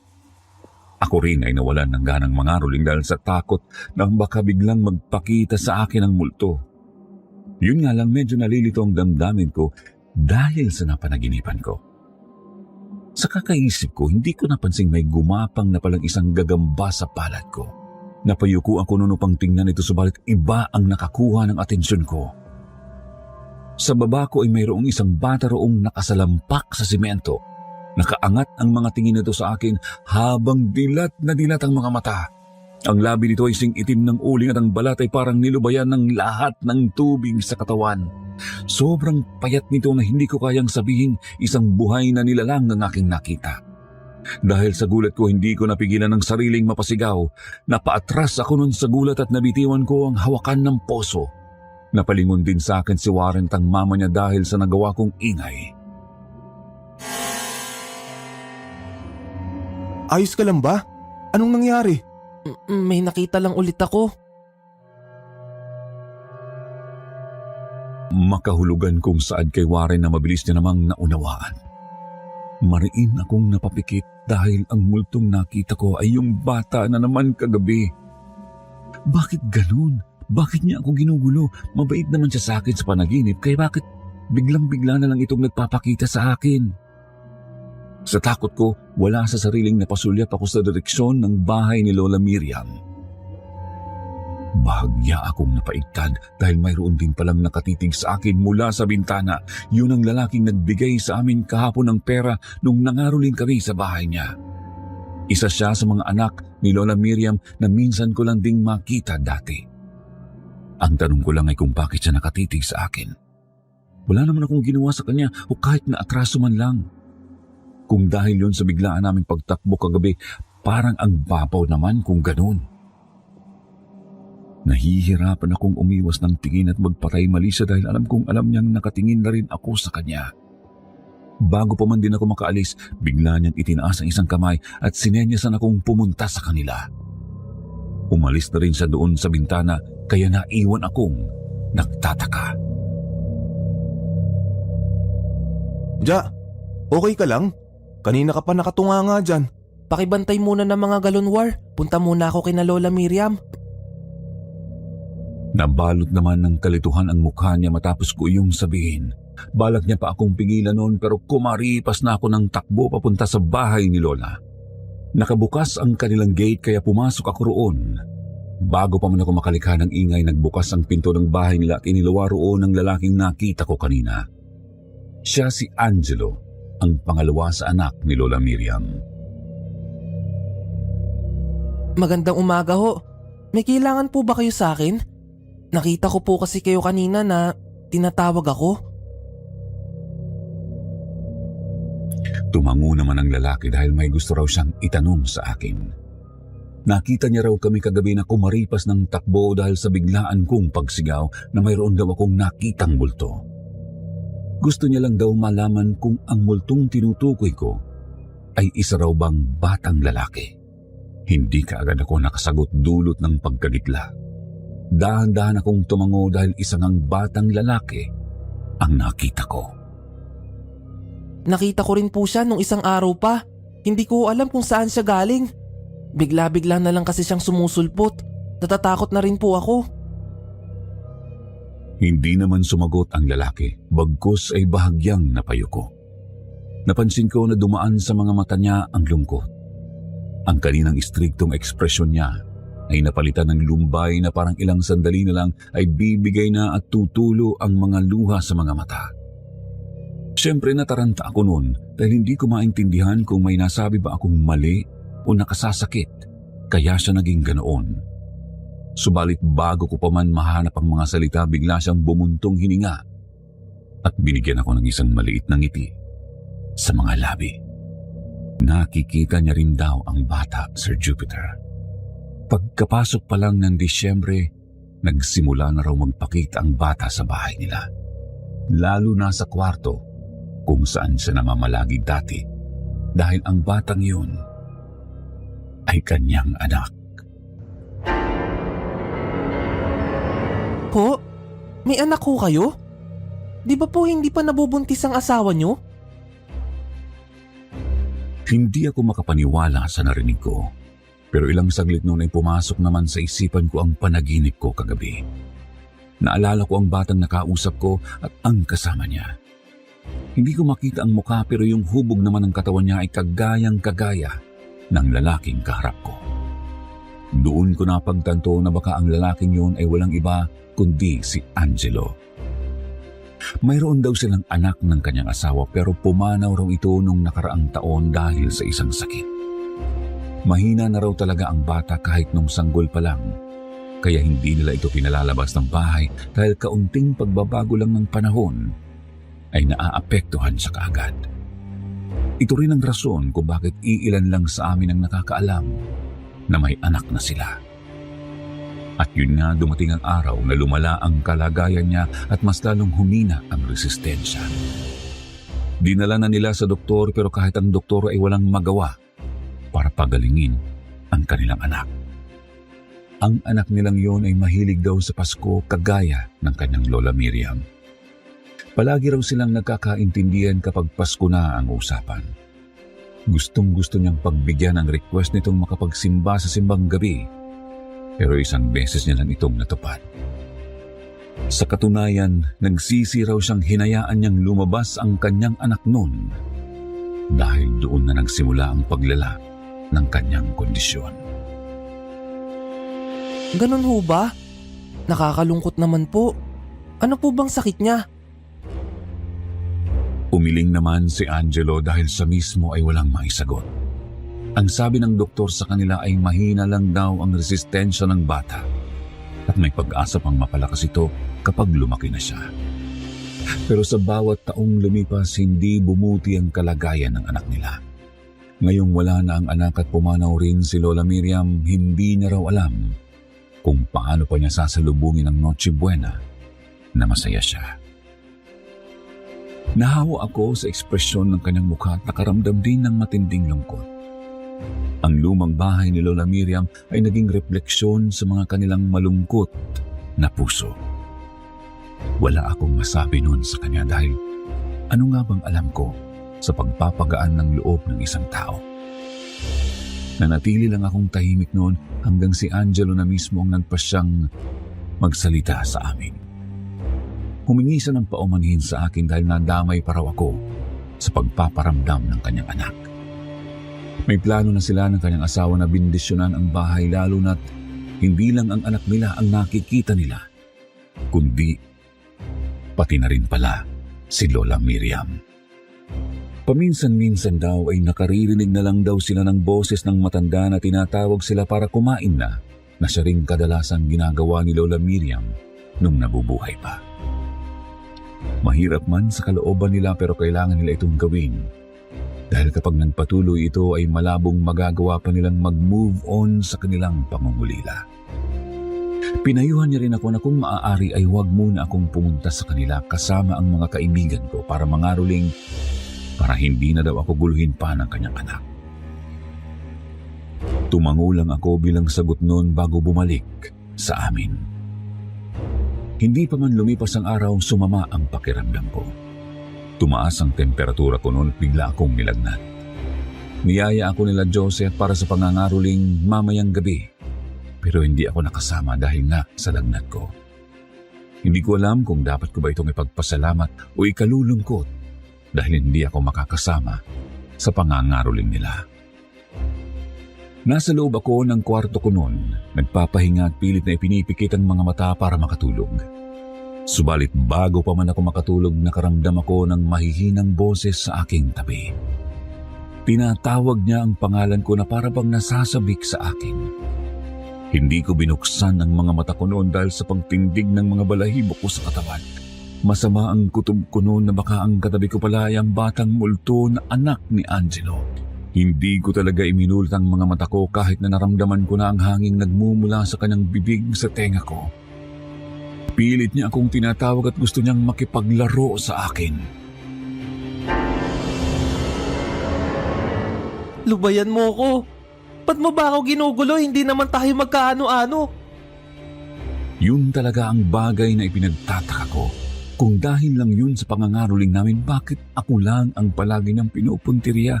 Bakit hindi siya nagpaparamdam sa iba? Kahit na nagpakita rin siya kay Warren, hindi naman umabot sa ganito na tumatabi na siya sa akin. Napakagat na lang ako sa labi ko noon nang lumakas ang tibok sa puso ko. Nabalot na ng pawis ang mukha ko, ang ilan pa nga'y pumasok na sa bibig ko. Kaagad kong tinawag si Mama para puntahan ako sa kwarto dahil konting-konti na lang ay maiiyak na talaga ako. Ma, nagugutom na ako. Dalan mo ko ng pagkain, please. Kung ano-ano na lang ang dinahilan ko para pumasok si Mama sa kwarto. Pero imbis na puntahan ako ay isang sumbat lang ang natanggap ko kay Mama. Maghintay raw ako dahil nagluluto pa siya. Kung nag-ingat daw ako at hindi nagtatakbo, edi sana hindi raw ako nagkasakit ngayon. Napahigpi na lang ako sa takot dahil nagsalin na ang emosyong nararamdaman ko. Ang sakit sa aking mga sugat, ang panggiginaw ng katawan ko dulot ng lagnat at ang kilabot dahil sa multo na nasa tabi ko ngayon. Tuluyan ko lang hindi napigilan ng sarili nang maramdaman ko ang kamay na lumapat sa aking noo. Napasigaw ako noon at napabalikwas sa aking kama. Lubayan mo ko. Umalis ka. Umalis ka. Umalis ka. Paulit-ulit ko yung sinisigaw habang ginawang sandata ang kumot ko. Doon lang ako natahimik nang marinig ko ang mabibigat na yabag ni Mama na papunta na sa direksyon ko. Bumungad kaagad sa akin ang galit niyang ekspresyon dahil gabi na raw para mag-ingay ako. Natutulog na ang ibang kapitbahay namin at baka makaistorbo pa raw ako. Natahimik kaagad ako noon bago inikot ang tingin sa paligid. Wala na ang multo. Pero hindi pa rin nawala ang kaba na nararamdaman ko. Ma, pwede bang sa inyo ako matulog ngayong gabi? Sige na, kahit ngayon lang. Nakailang ulit pa akong magmakaawa kay Mama bago siya pumayag sa gusto ko. Kaagad akong kumaripas noon papunta sa kanilang kwarto. Nang makapasok, doon lang ako nakahinga ng maluwag. Hindi ko na inisip pa ang kalituhan sa mga mata ni Mama kung bakit ako nagkaganito. Nagtalokbong na ako ng kumot. Doon lang ako nakatulog. Subalit sa panaginip ko, hindi pa rin ako nakatakas sa batang multo. Ang kaibahan lang ay parang normal na siyang bata sa aking panaginip. Nandoon pa rin kami sa waiting shed at para bang naulit lang ang pangyayari sa panaginip nung nakaraan. Ayaw ko man siyang kausapin pero hindi nakikinig ang katawan ko sa akin at para bang isa lang akong manunood sa nangyayaring eksena kahit ako mismo ang kausap niya. Mayroong mga ikinwento sa akin ng bata na naikwento niya na rin nung nakaraan na kung paano niya ginustong makalabas sa bahay nila at kung paano niya kinasusuklaman ang sariling katawan. Gusto niyang maging malusog kagaya ng ibang mga bata upang makapaglaro siya sa labas nang hindi na kailangan pang mag-isip kung magkakasakit ba siya o hindi. Naiinggit daw siya sa amin dahil nagagawa namin yun. Kung pwede nga lang daw napalitan ang katawan ay matagal na niyang ginawa. Puntahan na lang kita sa inyo. Gusto mo ba yun? Tapos doon tayo sa bahay niyo maglaro. Nagulat ako sa sinabi ko noon dahil hindi yun nangyari sa panaginip ko nung nakaraan. Nakita ko ang pagsilay ng ngiti sa mga labi niya habang tumatango sa sinabi ko. Hindi maikukubli kung gaano ito nasiyahan sa mga binitiwan kong salita. Ako rin ay hindi napigilang matuwa dahil parang hinaplos noon ang puso ko nang makita siyang masaya. Hanggang sa hindi nagtagal, lumapit ang kasama niya na sa tingin ko ay si Angelo. At niyaya na siyang umuwi. Walang nagawa ang bata kundi ang magpaalam sa akin noon. Ako rin naman ay kumaway lang bilang sagot. Bago pa siya tuluyang umalis nang pakilala muna siya sa akin. Siya raw si Antonio. Pagkatapos doon ay tuluyan na akong nagising. Mabigat ang puso kong napabangon sa kama nang mapagtanto ko na panaginip pa lang yun. Mabigat ang puso ko na napabangon sa kama nang mapagtanto kong ang panaginip pala na yun ay isang memorya. Si Antonio ay nakilala ko pala talaga dati subalit nakalimutan ko lang. Doon ko naintindihan kung bakit siya pamilyar sa akin, kung bakit parang nakita ko na siya kung saan. Ang problema nga lang, isang beses lang kaming nagkita noon kaya hindi ko kaagad siya natandaan. Hindi rin ako nakapunta sa kanila pagkatapos noon dahil kung tama ang pagkakaalala ko, hindi ako pinayagan ni Mama na pumunta sa kanila. Sinubukan ko pa ulit ng ilang araw pero ayaw pa rin akong papuntahin nila Mama sa kanila dahil baka makaistorbo lang daw ako at makaperwisyo pa, lalo na't hindi ako marunong mag-ingat. Dahil doon tuluyan ang nawala sa isipan ko ang bata at dumaan ang ilang taon na hindi ko na siya nakita pa. Naluha ako dahil doon ko lang siya naalala. Kaya pala isa ako sa mga ginugulo niya dahil ako lang ang bata na naging kaibigan niya. Nauwi sa hagulgol ang iyak ko at timing din ang pagpasok ni Mama na may dalang pagkain. Kaagad niyang nilapat ang kamay sa aking noo para tingnan ang temperatura ko. Bumaba na raw ito kaya bakit pa raw ako umiiyak? Gusto ko mang sabihin kay Mama ang nararamdaman ko pero pinili ko na lang umiling at kinain ang niluto niya para sa akin. Muli akong natulog noon pero hindi ko na nakita pa si Antonio sa panaginip ko. Pagkagising ko, nagboluntaryo akong mag-igib ng tubig para makasilip ako sa bahay ni Lola Miriam pero pinigilan ako ni Mama. Magpahinga raw muna ako dahil baka mabinat ako. Magsisimba daw kami mamaya bago mag-Noche Buena. Wala akong nagawa noon kundi ang manatili sa bahay namin. Buti na lang at nagpunta si Warren sa bahay namin kaya kahit papaano ay may nakakausap ako. Sinabi ko rin sa kanya ang tungkol sa batang multo. Kaya pala pamilyar siya sa akin, War. Kasi nakita ko na pala talaga siya dati. Anak daw pala siya ni Angelo. Si Angelo na anak ni Lola Miriam? May anak na pala siya ng asawa niya? Totoo pala talaga yung binanggit ni Mama sa akin dati na mayroon daw bata sa bahay nila. Kagaya ko rin si Warren na nagulat sa nalaman. Nagtanong ako sa kanya kung nagparamdam pa ba sa kanya si Antonio pero umiling lang ito. Huli niyang makita ang bata ay nung hinabol kami. Pagkatapos noon, wala na siyang nakita pang kakaiba. Dumating ang gabi at nagbihis na ako para magsimba. Habang nasa misa, napansin ko rin na nandoon din pala si Angelo at ang asawa niya, pati na rin ang isa niya pang kapatid. Malungkot ang ekspresyon ng kanilang mga mukha kahit na araw ng pagsasaya. Hindi ko rin naman sila masisisi lalo at mayroon silang pinagdadaanan.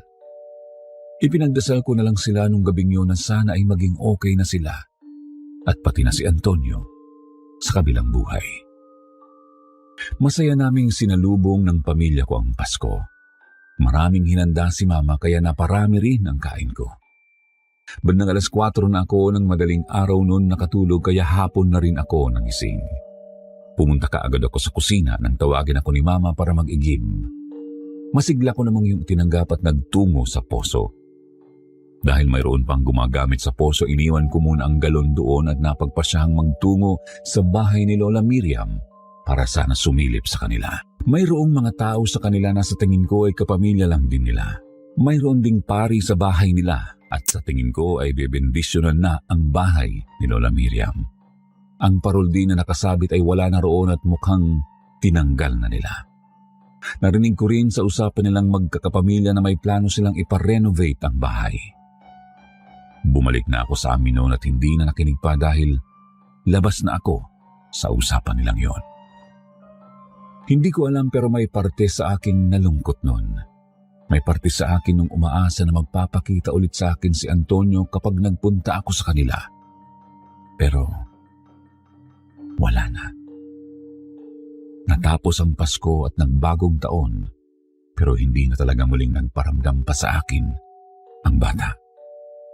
5 taon na rin ang dumaan matapos ang pangyayaring yun at pinigil ko na ang pag-asang makikita ko pa uli si Antonio. Hanggang dito na lang din ang kwento ko, Sitio Bangungot.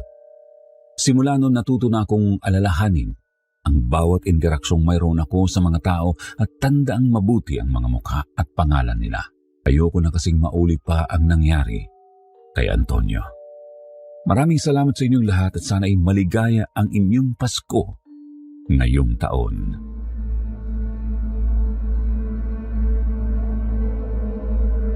Marami tayong mga nakakasalubong at nakakasabay sa araw-araw nating buhay sa mundo.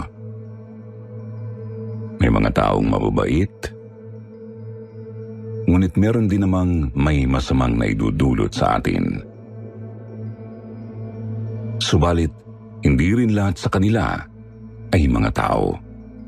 Yung iba, mga nilalang na animoy nagmula sa dilim.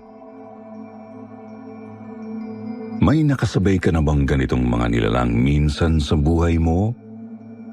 Pakinggan ang mga kwento ng ating 3 senders ngayong gabi dito sa Sitio Bangungot. Pulubi sa Eskinita.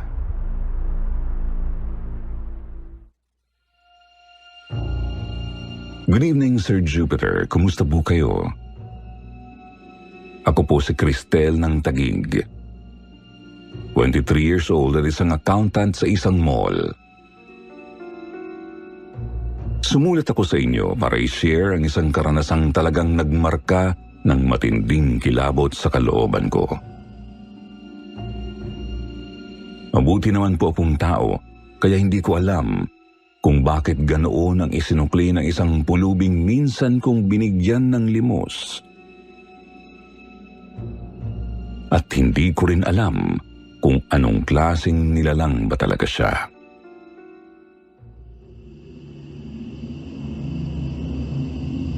Nasa QC pa po ako noon at nagtatrabaho bilang isang call center agent.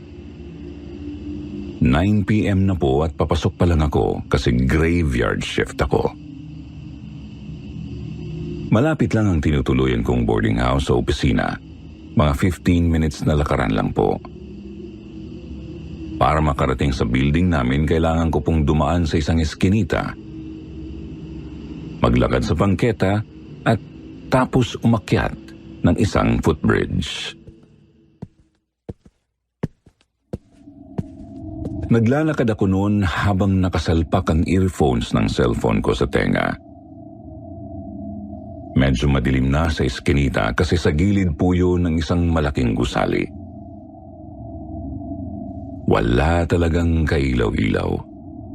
Maliban na lang sa lumulusot na liwanag galing sa magkabilang dulo ng eskinita.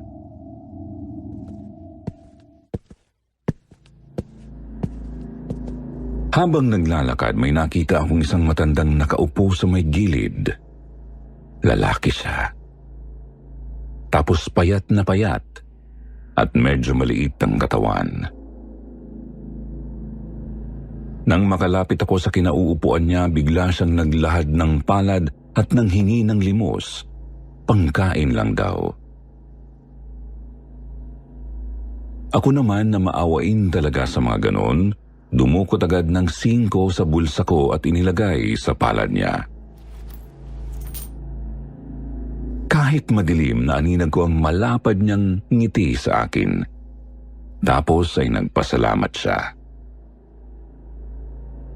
Pangkaraniwan lang naman ang ganong tagpo kapag nagbibigay ka ng limos sa isang pulubi.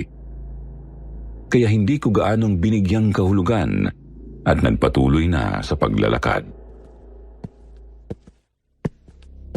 Nang makalusot ako sa bukana ng eskinita, nilakad ko naman ang bangketa. Medyo malayo pa roon ang footbridge na tatawirin ko.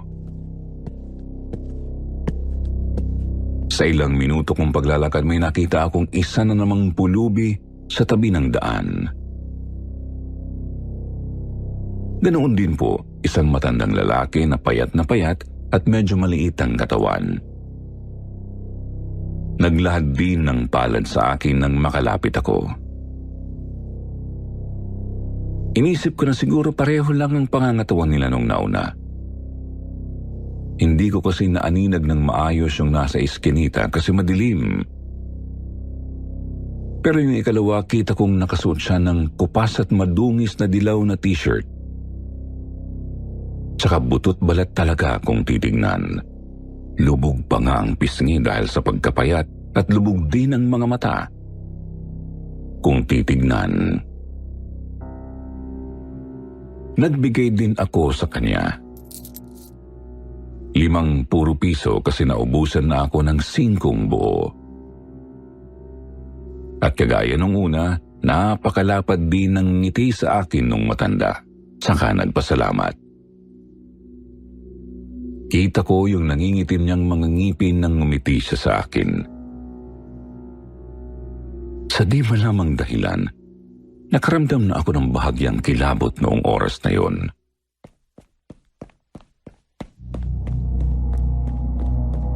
Nagpatuloy na ako sa bangketa. Medyo mabilis ang lakad ko, kahit di pa naman ako malilate.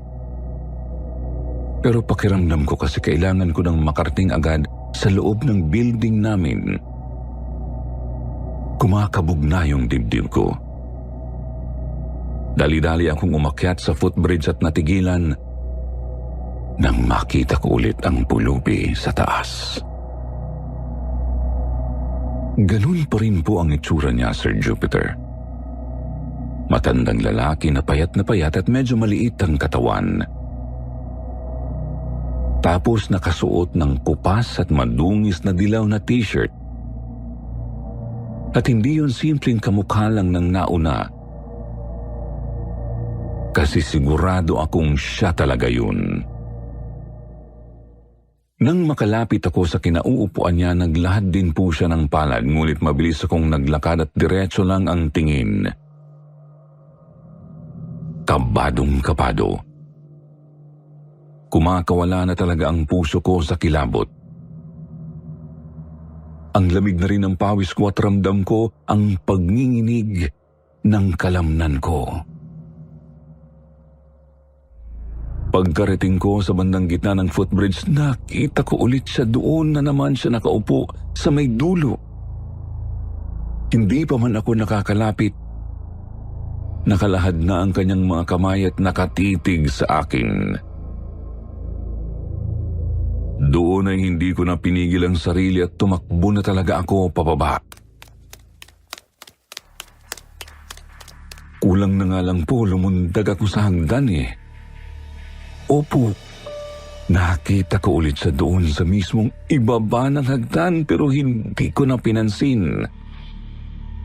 Nakita ko pa siya ng 2 pang beses sa may bangketa bago makarating sa building namin. Noong papasok na ako, lumingon ako sa bangketa at nahintakutan nang nakita ko siyang nakatayo habang nakatitig ng masama sa akin. Dali-dali akong pumasok. Nagtaka ang gwardiya kung bakit hingal na hingal ako at grabe ang pawis. Tinanong din niya ako kung sino raw ba yung matandang nakatingin sa akin sa may bangketa. Subalit hindi ako makasagot kasi nangangatal na talaga ako noon. Mabuti na lang at inalalayan ako ng katrabaho kung tawagin na lang natin si Vina. Tinulungan niya akong kumalma.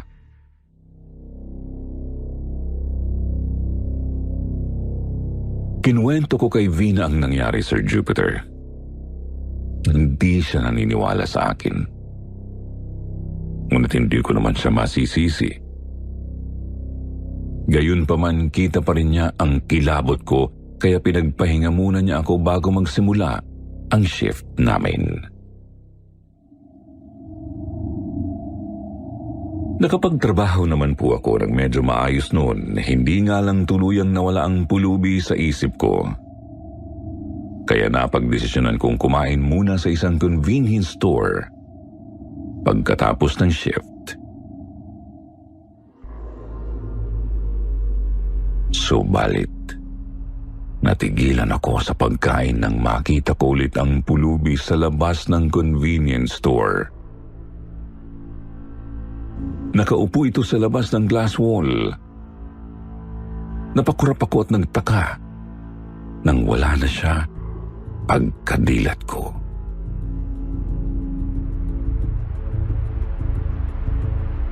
Naisip ko noon baka namalikmata lang ako kakaisip sa matanda. Umaga na rin naman kasi kaya akala ko wala ng mga kung anong maligno kapag ganoong oras.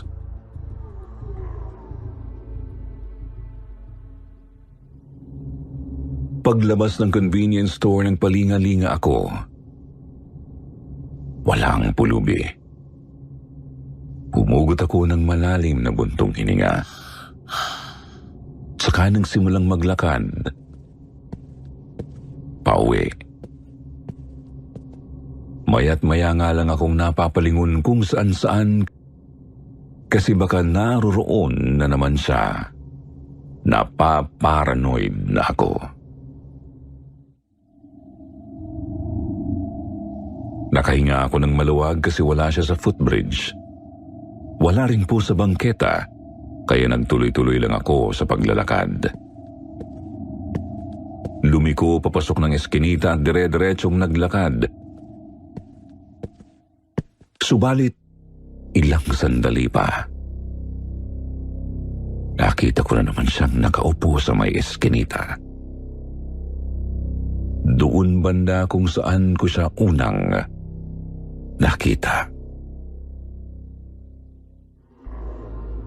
Natigilan ako at napalunok ng laway.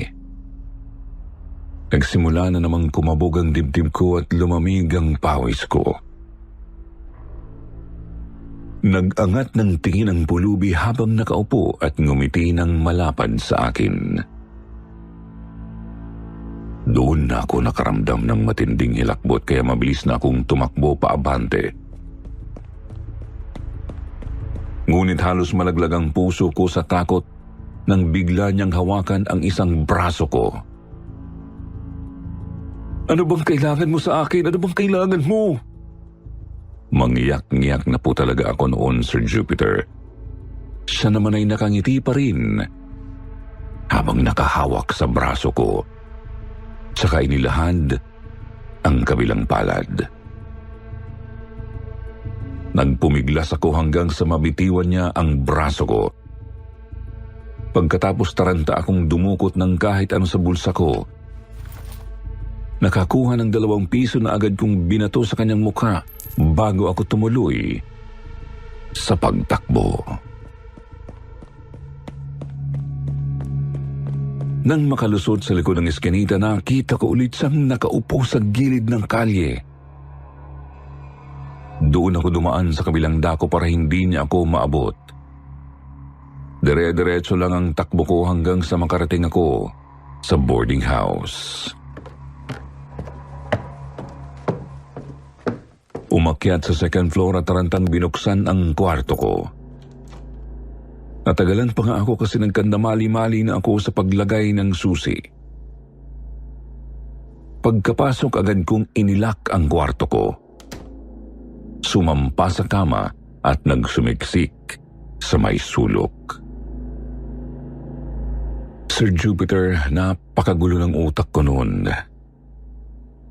Napaiyak na nga po ako dahil sa kilabot eh. Iniisip ko kung ano ba talaga yung matanda? Multo ba siya? Maligno? Aswang?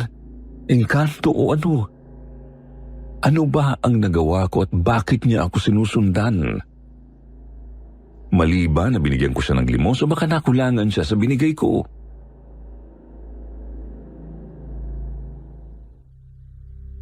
Kinagabihan po noon parang ayaw kong pumasok. Kaso kailangan. Ayoko namang mag-absent na lang ng basta kasi maaapektuhan ang performance record ko. Kakapasok ko pa lang kasi noon sa pinagtatrabahuan ko. Kaya naman naisip kong huwag dumaan doon sa iskinita. Sa halip doon ako sa medyo malayong daan kung saan sasakay pa ako ng jeep. Kailangan ko pa rin tumawid doon sa footbridge pero inisip kong kakayanin ko naman na siguro kasi sandaling lakaran na lang.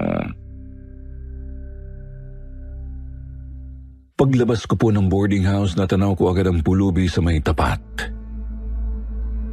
Nakaupo ito sa tabi ng daan pero para bang hindi siya napapansin ng mga tao.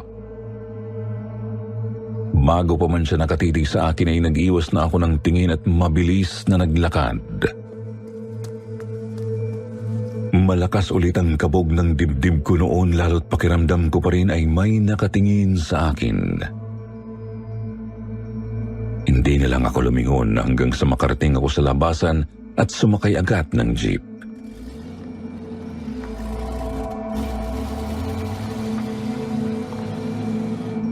Doon na ako tumingin sakaling dinaanan ko at nakatayo nga ang pulubi sa may kanto. Nakatingin ng masama sa akin.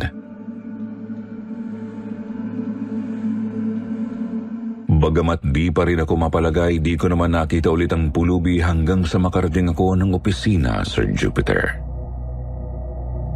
Inisip ko na lang na sana nga tinantanan na niya ako. Nakakatakot na kasing pumasok at umuwi kung ganoon.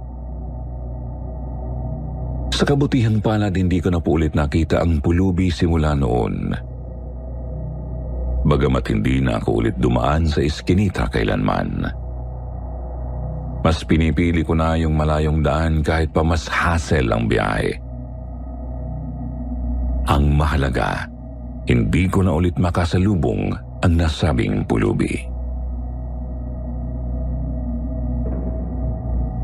Sa ngayon, nasa Taguig na nga po ako at iba na ang trabaho. Hindi ko nga lang makalimutan ang nasabing karanasan kaya talagang iniiwasan kong dumaan sa kahit saang eskinita. Hindi na rin ako nagbibigay ng kahit ano sa mga pulubi kapag gabi. Labag man sa loob ko kasi gusto ko talagang makatulong sa iba pero ayoko na kasing danasin ulit ang ganoong kababalaghan. At bago ko pa man tapusin itong liham ko, tanong ko lang din po, Sir Jupiter, ano kayang pulubi yun? Ibang nilalang kaya o tao na gumagamit ng kakaibang kakayahan? Sana po mabigyan ninyo ng paliwanag ang karanasan ko. Baka po kasi makatulong yun para mawala na ang kilabot sa kalooban ko.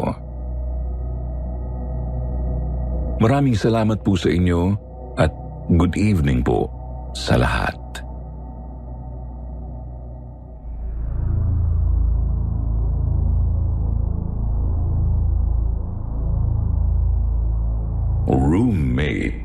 sa ospital.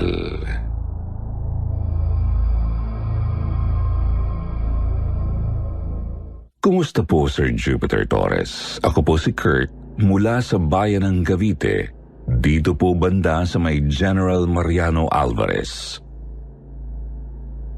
Matagal na po akong nakikinig sa inyo. Ngayon naman po ay nais kong ibahagi ang kwento kong ito na naranasan ko sa isang ospital. Nangyari po ito sa kasagsagan ng COVID noong 2020. Ako po ay isang COVID-19 survivor, pero malala po ang kalagayan ko nang makuha ko ang sakit na yun. Halos 50-50 na nga po ako ng araw na yun. Pakiramdam ko rin ay halos mag-isa na ako sa buhay ko. Kasi ako lang mag-isa ang kumikilos para sa sarili ko sa loob ng isang quarantine room. Punuan na po ang mga ospital noon kaya no choice kundi magpunta sa isang private hospital dito sa Dasmariñas, Cavite.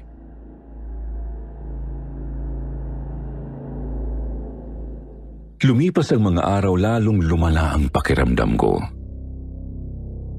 Ang mga doktor ay pumapasok na lamang sa room ko para i-check ako. Isang gabi po, Sir Jupiter, habang natutulog ako. Nagising po ako nang may marinig akong umiiyak na babae sa kabilang higaan. 3 po kasi ang higaan sa room na yon at kurtina lang ang nakaharang sa bawat higaan. Pero nagtataka ako kasi ako lang naman mag-isa ang naroroon. Pinilit kong tumayo mula sa aking higaan para tingnan kung sino yung umiiyak. Pero pagtingin ko sa paligid ay wala namang ibang tao. Napakadilim po sa loob, Sir Jupiter, kaya kinuha ko ang cellphone ko upang gamitin bilang flashlight. Dumungaw sa bintana para tingnan ang hallway, pero halos wala ring katao-tao. Humiga na lang ako ulit sa higaan ko pero nagtataka pa rin po ako kung ano yung narinig kong umiiyak na babae. Hanggang sa pinagkibit-balikat ko na lang at inisip na baka sa kabilang kwarto lamang yon. Ilang araw at gabi pa po ang lumipas, Sir Jupiter, paulit-ulit ko pa rin naririnig ang umiiyak na babae. Isang gabi po noon, November 28, 2020. Medyo gumiginhawa na po ang pakiramdam ko. Nakahiga lang ako at nakikinig ng mga gospel songs nang may marinig na naman akong isang umiiyak na babae.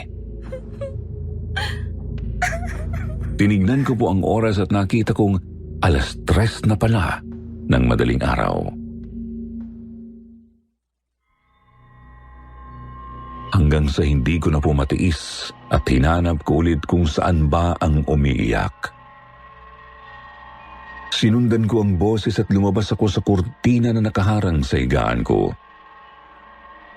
Doon, laking gulat ko nang makakita ako ng isang babaeng nakaputi. Mahaba ang buhok at duguan ng buong katawan. Nakaupo ito sa kabilang higaan habang umiiyak. Kinilabutan po ako at napasigaw nang bigla itong lumingon sa akin. Kitang-kita ko kasi ang mukha niyang punong-puno ng sugat at mga matang lumuluha ng dugo. Hanggang sa nawalan po ako ng malay dahil sa sobrang takot. Umaga na po nang magising ako at nakahiga na ako sa higaan ko. Nasa tabi ko ang isang doktor na nakasuot ng PPE. Tsaka binalita niya sa aking pwede na raw akong makalabas pagkatapos ng 14 days. Ang kaso hindi pa man ako nakakalabas ay nagparamdam na naman ang babae.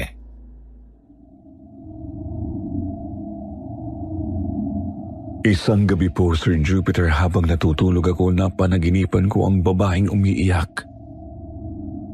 At humihingi siya ng tulong sa akin. Iyak po siya ng iyak habang sinasabi ang nangyari sa kanya. Isa raw po siyang pasyente sa ospital na yun, ngunit nagpakamatay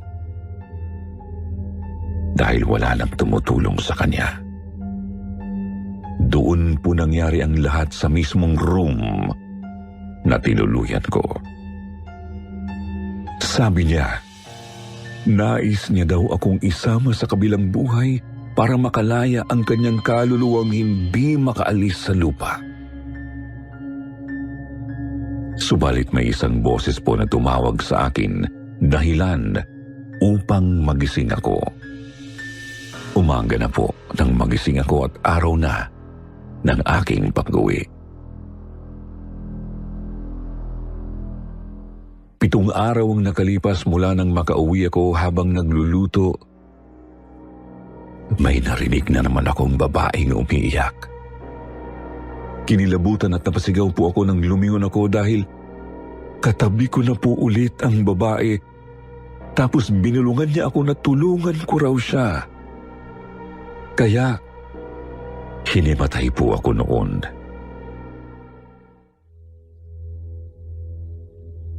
Pagkagising ko, katabi ko na ulit ang pamilya ko at tinatanong nila kung ano ang nangyari sa akin. Sinabi ko na lang na sumakit lang ang ulo ko. Ayoko po kasing sabihin sa kanila ang totoo at baka pati sila ay matakot na rin. Gayunpaman, noong araw din pong yun, pumunta ako ng simbahan para ipabindisyon ang sarili ko at ang bahay namin. Gusto ko rin pong sabihin sa pare ang lahat ng nakikita ko.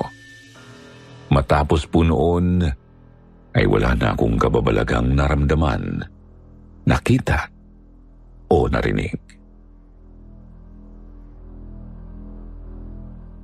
Sana kung sino man ang babaeng yun, makalaya na siya sa hirap na dinadanas at tuluyang makarating sa kabilang buhay. Dito ko na lang po tatapusin ang aking kwento. Maraming salamat po, Sir Jupiter, at magandang gabi sa inyong lahat. Itago niyo lang ako sa pangalang JC, Sir Jupiter. Unang beses ko palang narinig ang boses niyo ay nagandahan na ako. Akmang-akma kasi sa mga ganitong content. Kaya gusto ko rin pong marinig nila ang kwento ko na binabasa ninyo. Hindi ko alam kung maniniwala kayo, pero lahat ng ikikwento ko ay puro katotohanan lamang. Nangyari ito noong grade 8 student pa lang ako. Nag-aaral ako sa San Francisco High School at ang inuuwian ko ay sa Matandang Balara.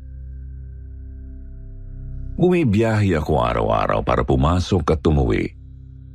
At ang schedule ng pasok ko ay sa hapon. Kaya gabi na po ako nakakauwi. Kapag uwian na kasi, sobrang haba na ng pila sa terminal ng SM North, Palagro. Kaya madalas, nakakarating ako sa bahay ng mga 8 or 9 p.m. na. Dalawa naman ang pwede kong daanan pa uwi. Sa Feria o sa Diliman. Pero mas pinipili kong dumaan sa Diliman kapag ginabi ako kasi mas maraming tao roon. Medyo iwas ako sa Feria kasi nakakatakot. Lalo't may nabalitaan akong pinatay doon. Isang gabi sa may Diliman ako ulit dumaan. Medyo antok na ako noon at pupungas-pungas pa. Pag-ewang-gewang pa nga nang bumaba ng jeep. Antok na antok pa rin ng paakyat na ako ng overpass. Meron po akong nakasabay na umakyat noon. Siguro mga nasa 3 o 4 na lalaki. Pag-akyat ko ng unang baitang, may sumabay sa aking umakyat na isang lalaki. Sabay na sabay po ang pag-akyat namin.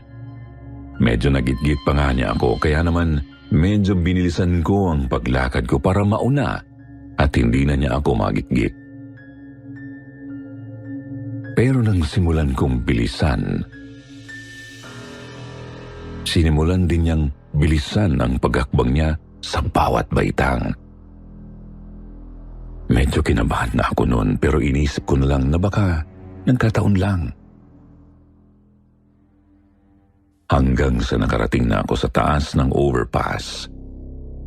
Hindi ko naisip na tignan at tingalain siya kasi nga antok pa ako noon. Nakayuko lang talaga ako at nang naglalakad na ako sa taas ng overpass, medyo binagalan ko na ang lakad ko noon. Nauna na rin sa akin yung iba ko pang mga nakasabay kasi nga binagalan ko ang lakad. At yung lalaki naman kanina ay nasa gilid ko, parang sumasabay siya sa pagakbang ko. Kaya naman napagdesisyonan ko na siyang tignan. Hindi ko pa nga lang siya totally tinitingala, tinignan ko lang siya sa may gilid habang nananatili akong nakayoko. Naka-formal attire siya. Parang katulad ng uniform sa mga nagtatrabaho sa corporate o office work. Tapos meron din siyang bag na parang pang-abogado. Ganoon yung aura niya. Ilang saglit pa po ay tiningala ko na rin siya at nagkatitigan kami, Sir Jupiter. Napamura ako at halos lumabas na yung puso ko sa sobrang kaba at takot. Pinanlakihan kasi niya ako ng mata at parang mananakit. Napansin ko rin siguro na sa mga 40 o 50 years old na siya, tapos medyo chubby. Di ko talaga manilimutan ang titig niya sa akin, lalo pat medyo namumula pa yung gilid ng kanyang mga mata. Sa sobrang takot ko, kumaripas na ako ng takbo. Naunahan ko pa nga yung mga nakasabay ko sa pag-akyat, pero sa tingin ko ay hindi ko man lang nakuha ang atensyon nila. Ni hindi sila napatingin sa akin habang tumatakbo ako. Tuloy-tuloy lang ako sa sobrang bilis kong takbo hanggang sa makababa na ako ng overpass. Mula sa malayo, tinatanaw ko yung lalaki kung saan siya bababa. 2 po kasi ang hagdanan pababa ng overpass na yun. Gusto ko rin kasing malaman kung susundan pa rin ba niya ako pagbaba niya. Ang kaso, hindi ko siya nakitang bumaba ng overpass. Hindi ko nga rin makita yung mga paa niya mula sa ibaba. Alam kong hindi lang guni-guni yun. Basta, biglang na lang siyang naglaho. Ang hindi ko rin sure ay kung mga tao ba yung iba ko pang nakasabay sa overpass. Baka kasi mga kasamahan ng kakaibang lalaki ang mga yun. Hindi ko lang alam kung mga tao ba sila o kung ano. Sobrang nakakatakot kasi talaga ang mukha noong lalaki. Mabuti na lang talaga at nakauwi rin naman ako ng ligtas. Umuwi ako na takbo pa rin ng takbo. Umuwi ako nang iniisip ko pa rin sa bahay kung ano ba yung mga nakita ko. Hindi ko rin magawang ikwento sa lola ko kasi baka hindi rin siya maniwala sa akin. Kaya dito ko na lang ibinahagi at baka ay nakaranas na rin ng ganito sa isang overpass doon sa may Diliman. Baka may makapagsabi rin kung ano talaga ang mga nakita ko. Marami pong salamat. Muli po mula sa bumubuo ng kwentong Takip Silim, Sitio Bangungot at Sitio Pangil. Ito po ang inyong lingkod, Jupiter Torres. Nagpapasalamat. Merry Christmas.